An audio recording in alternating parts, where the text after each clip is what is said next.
Solo levelling ने तबाही मचा रखी है। तो चलो स्मॉल पीपीज, आज बात करते हैं सोलो लेवलिंग के एपिसोड 2, 3, थोड़ा सा 4 और एपिसोड 5 पर, जिस पे सबसे ज्यादा बात करेंगे ऑफ कोर्स क्योंकि रिसेंटली आया है, और 1 पे इसलिए बात नहीं करेंगे क्योंकि मैं उस पर ऑलरेडी बात कर चुका हूँ। पर भाई साहब, टू बी ऑनेस्ट, क्या एपिसोड्स आ रहे हैं इसके। लिटरली हर एपिसोड कुछ ना कुछ ऐसा दिखा देता है कि जो मेरे मुंह से वर्ड निकल जाता है। भैंचोद।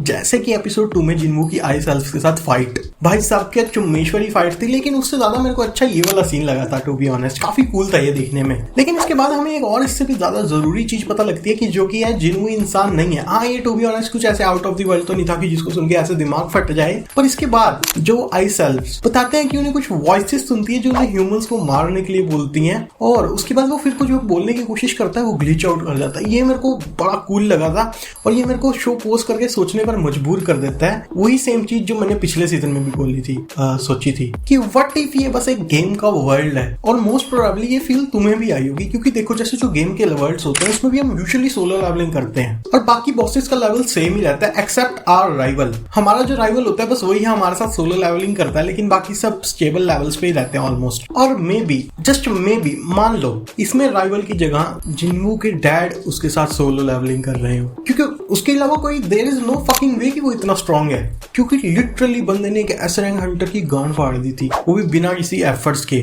आई मीन भूता पे भूत, गधे पे घोड़ा, बोता नहीं तो थोड़ा थोड़ा। दोनों बाप बेटी इतनी ज्यादा बैडएस है। हाँ, आई मीन पहले जिन्वू थोड़ा सा चूतिया था, बट नॉनदलेस अब वो बहुत ज्यादा बैडएस हो चुका है। बाकी एपिसोड 3 से बात करने से पहले एक एपिसोड 2 का सीन है जिस पर मेरे को बात करनी है। जैसे जब जिन्वू डंजन से बाहर आते हैं और गिल्ड मास्टर उन्हें रोकता है अपना हाथ उसके कंधे पे रख के। भाई साहब सोचो ये सीन कितना ज्यादा बैडएस हो जाता अगर उसमें जिन्वू पीछे इग्रिस खड़ा कर देता उसके गले पे ऐसे नाइफ रख के। आई मीन भाई मजा ही आ जाता। मग देख रहे हो, रुको भाई, सारे इसमें उचिहाज वगैरह है, वो मतलब काफी बैड है, स्मग है। हाँ बट हाँ, यही सीन था जिसके लिए मैंने तुम्हें रोका था। अब चलते हैं एपिसोड 3 पे और बात करते हैं जिन्वू के डैड की स्ट्रेंथ की। मैंने भी मांगा नहीं पढ़ रखी, तो बस उसी से जो बची कुची थोड़ी बहुत इंफॉर्मेशन है उसी से अंदाजा लगाने की कोशिश करते हैं कि वो कितना स्ट्रॉन्ग हो सकता है। और अब पावर स्केलिंग कर ही रहे हैं तो जिन्वू और बाकी कुछ कैरेक्टर्स की भी थोड़ी बहुत पावर स्केलिंग का अंदाजा लगा लेते हैं। तो देखो एपिसोड 2 में रेड डंजन से पहले जिन्वू का पावर लेवल अप्रोक्स एक एस रैंक की इक्वल था या उससे हल्का फुल्का सा ज्यादा। तो जस्ट फॉर रेफरेंस हम उसका पावर लेवल मान लेते हैं लगभग 10K के आसपास। और वो बोलता है इग्रिस विद स्वॉर्ड उससे थोड़ा सा ज्यादा पावरफुल है, तो इसके उसका पावर लेवल रख लेते हैं 12K। और उसके बाद जिन्वू एक ए रैंक हंटर को अवेकन करता है जिसका पावर लेवल तुम मान लो 1.5-2K के आसपास। और फिर ये तीनों मिलके उस एल्फ किंग को हराते हैं, हु वाज एटलीस्ट 1.5 से गुना stronger than a normal S rank hunter, क्योंकि जिन्वू ने खुद बोला था वो और इग्रिस उसे मिलके भी नहीं हरा सकते।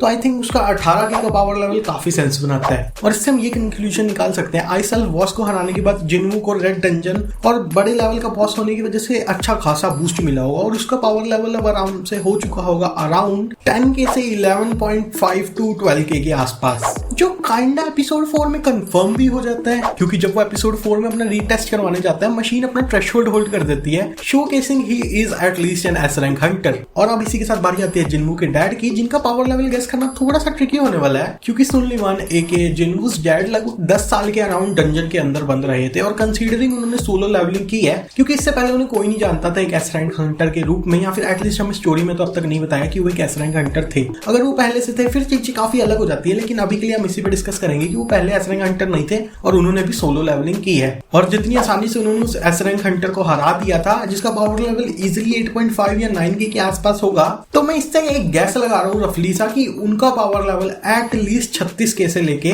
52K तक हो सकता है, विच मीन्स रफली 4 to 6 times stronger than a normal S rank hunter. क्योंकि अगर वो इससे बहुत ज्यादा स्ट्रॉन्ग होते तो वो ऑलरेडी बोलते ही नहीं ना, जो थ्रेट आ रहा है उसे वो थ्रेट बोलते ही ना इन लोगों को, क्योंकि फिर तो ये लोग कुछ कर ही नहीं सकते ना। इनके स्ट्रॉन्गेस्ट हंटर अगर हंटर सुन्नी मानसी इतने ज्यादा वीक हैं तो वो स्ट्रॉन्ग हो भी नहीं सकते ना, क्योंकि नॉट एवरी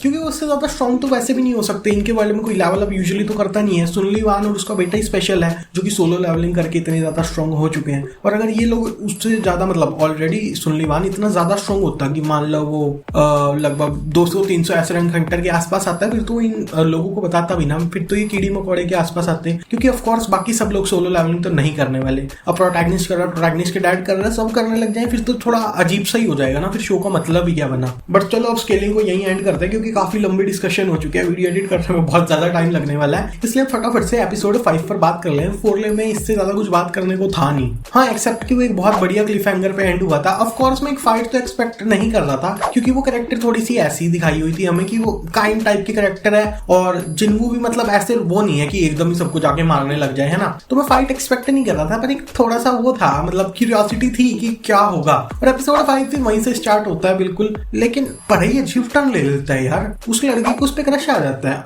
आई मीन ठीक है ओके, और वो थोड़ा सा मतलब देखो सेंस भी बनाता है क्योंकि जब तुम्हें सब लोगों से बदबू आ रही हो और एक जना मिले जो दिखने में भी ठीक ठाक और उससे खुशबू आ रही हो तो तुम्हें क्यों नहीं अच्छा लगेगा ना वो। और इसके बाद वही सीजन वाला थोड़ा सा सीन रिपीट होता है और जिन्वू को नॉस्टैल्जिया आ जाता है। मुझे तो नहीं आता टू बी ऑनेस्ट क्योंकि पिछले साल ही देखा था अभी इसका सीजन 1, लेकिन जिन्वू को वही नॉस्टैल्जिया आता है और हमें भी वो थोड़ी सी फील आती है कि वही लोग इसके लिए वैसे इंतजार कर रहे थे जैसे वो सीजन 1 में करते थे। बस इस बार फर्क इतना था कि वो इस पे डिपेंडेंट थे इस बार, ना कि से एज वो समझ रहे थे कि मैं चूतिया सा है कोई अपने बस काम आ जाता है। और फिर इसके बाद वही थोड़ा सा घिसे पिटा क्लीशे टाइप की चीज ये कर देते हैं जो ये कर भी रहे हैं, इस सीजन में भी करी, पिछले सीजन में भी करी कि जिन्वू जाएगा रेड में और वो एनिमी थोड़े एकदम से ज्यादा स्ट्रॉन्ग आ जाएंगे, पता नहीं कैसे ए रैंक डंजन होगी तो पता नहीं एस रैंक आ जाएंगे, वो कहीं से भी पटनी टपक जाएंगे और फिर जिन्वू ने पहले छुप के हराएगा लेकिन फिर वो ओवर पावर करने लग जाएंगे तो जिन्वू के राज सबके सामने खुल जाएगा, है ना। वही होता है इसमें। और फिर बाकी सब जो बाहर जाने लगता है तो पता लगता है ओह शिट डंजन तो बंद है, हम बाहर ही नहीं जा सकते। और टू बी ऑनेस्ट मेरे को ये सबक चोदी थोड़ी सी अननेसेसरी लगती है क्योंकि अब तो वैसे भी मतलब चलो पहले उसमें था कि उसको अपना थोड़ा सीक्रेट मेंटेन करना था, काफी बड़ी चीज थी, पर अब तो ऑलमोस्ट इतने सारे लोगों को पता भी है और 1-2 दिन में ऑफिशियली वो अनाउंसमेंट भी कर देते हैं कि हमारे को हमारी कंट्री का 11th एस रैंक हंटर मिल चुका है सॉन जिन्वू। तो आई डोंट नो कि वो ऐसा क्यों दिखाया उसको ऐसे करते हुए। हाँ मतलब हो सकता है कि हमें जब पता लगता है कि वो जो एस रैंक हंटर थी फीमेल वाली, क्या नाम था उसका, चाहे नाम था उसका, प्रोनाउंसिएशन थोड़ी सी गलत हो सकती है तो बता देना मेरे को सही क्या है, लेकिन चाहे जब उसकी इंफॉर्मेशन मानती है जिन्वू की तो वो मना कर देते हैं कि उसकी इंफॉर्मेशन को लॉक कर दिया गया और हम किसी को दे नहीं सकते। तो हो सकता है कि वो अभी भी उसका सीक्रेट मेंटेन करने की कोशिश कर रहे हो, पर आई डोंट थिंक सो अब वो सीक्रेट रहेगा और रहना भी नहीं चाहिए था। भाई इतने लोगों को पता लग चुका है और किसी ने अब तक बका नहीं उसे बाहर जाके, पता नहीं कैसे इतने ईमानदार लोग हैं वो। पर इससे मेरे को एक और चीज याद आई, वो जो फीमेल हंटर थी चाहे वो उसे पता लग जाता है वो अगले दिन जब वापस आती है कि जिन्वू डंजन के अंदर गया और कंसीडरिंग उसे उस पर हल्का क्रश है तो वो एस रैंक हंटर होने के बावजूद डंजन के अंदर जाने की कोशिश करेगी जिन्वू को प्रोटेक्ट करने के लिए। आई मीन अगर वो इसलिए यहाँ पे नहीं आई तो उसका मतलब ही क्या है उसे अगले दिन वापस दिखाने का, मतलब दिखा देते लेकिन अब तो वो साइट पे आई है ना जहाँ पे जिन्वू है,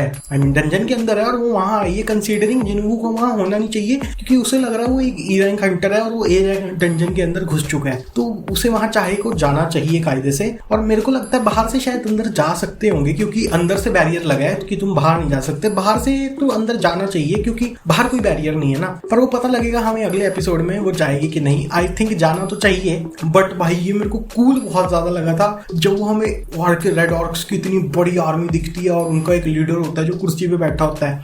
मेरे को लगता है उसने मोस्ट प्रोबेबली पहले तो अपने ऑर्क्स को उसको मारने के लिए भेजा होगा, लेकिन वो जो दिखता है कोई इतना ज्यादा स्ट्रॉन्ग भी है, जैसा कुछ आइस एल्फ्स के साथ भी हुआ था कि उनको पता लगता है एक है ह्यूमंस के बीच जो बड़े कतई कंटाप आदमी है, सबको मार दिया उसने।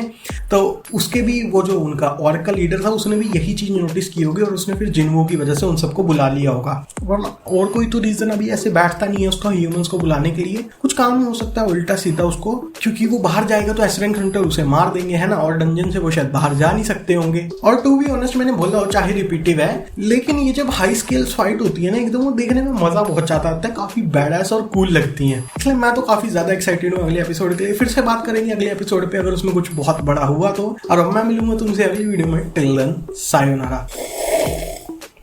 अरे हाँ रुको, मेरा एक स्पेस का चैनल भी है जिसमें मैं स्पेस से रिलेटेड टॉपिक्स पे बात करता हूँ, उस पर काफी स्पेशल वीडियो आने वाली है। तो अगर तुम्हें इन सब चीजों में इंटरेस्ट हो, स्पेस, साइंस, पास्ट और हिस्ट्री, मतलब ये सब चीजों पे, तो वो चैनल जाके सब्सक्राइब कर लो। वो जो नई वीडियो आ रही है वो काफी ज्यादा मस्त होने वाली है, मेरे पे विश्वास करो। अगर मेरी ये वीडियो देख रहे हो यहाँ तक तो अच्छी लगी होगी ऑफकोर्स, तो जाओ वो वीडियो के लिए चैनल को सब्सक्राइब कर लो, 1-2 दिन में वो भी आ जाएगी।